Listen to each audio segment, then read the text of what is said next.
You would continue in your book. Just then, Jim Ross came into view. Although no longer part of the booking committee, Ross was still WCW's play-by-play man. He was taking a break between two tapings. He spotted me, walked over with less than full enthusiasm, and gave me a quick, "Cactus Jack, are you still alive?" before heading into the dressing room. Needless to say, it was not quite the greeting I'd been hoping for. A minute later, Ross reappeared with Booker and five-time world champ Ric Flair. "Hello, how are you, sir?" he said for the first time.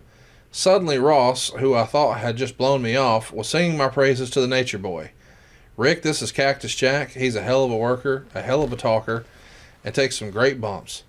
Cornette was next to give me a glowing testimonial. "Rick, you've got to see this guy. You'll love him. Maybe you could put him under a hood for just one match. Take a look at how he bumps for one of our top guys." Flair took it all in before asking, "What are you doing in 2 weeks?" I was tongue-tied for a moment before using my much-heralded mic skills to say, nothing?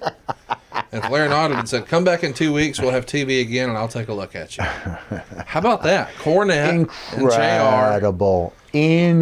Incredible to have that opportunity. Look, the little troubles I had with Rick are pretty well documented. But I think I even said in the first book, first of all, I'll never forget it. It was Ric Flair who brought me in. I'll never forget that he went out of his way for free to participate in a special show for Brian Hildebrand, in which he presented Brian with a replica of the NWA Championship. That's still such an honor that it was Rick who came over, talked to me, gave me that opportunity, and ultimately hired me. So the only thing I can compare it to is that when I was doing a signing for Coliseum Video, I think in 1999, before WWE had their own brand, right, they worked with Coliseum Home Video, and I would see these scantily clad women wandering around once in a while. And so when Hillbilly Jim, who was the rep that dealt with Coliseum, came over, I said, "Jim, what is with the women?" And he goes, "Son, they're from the adult annex." Yes. And I said, "The adult annex, what's that?" He goes, "Son, it's like a whole different world over there. Would you like to take a look?" And I said,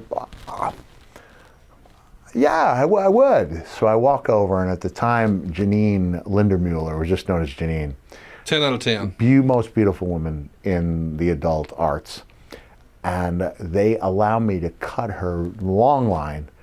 And just as I get up there, this crazed fan comes over and says, "Do you have any idea who this is? This is Mick Foley. He can do anything. He did this, he did that, he did that." Walks away, and I said, "Well, who was that?" And she goes, "Oh, he owns the company." So it's a similar thing where I've got Jim Ross is now playing the role of the owner of whatever video establishment it was. And then Janine says to me, "Oh, we wrestle?" I said, "Yeah." And she goes, "Which company do you wrestle for?" I said, "WWE." And she goes, "Oh, I don't let my son watch that because of the suck it." And I said, "As a matter of fact, I don't let my son watch you either." And that is an all-time conversation. Grillo, roll the fucking credits. We will not beat that. I don't let my son watch you either.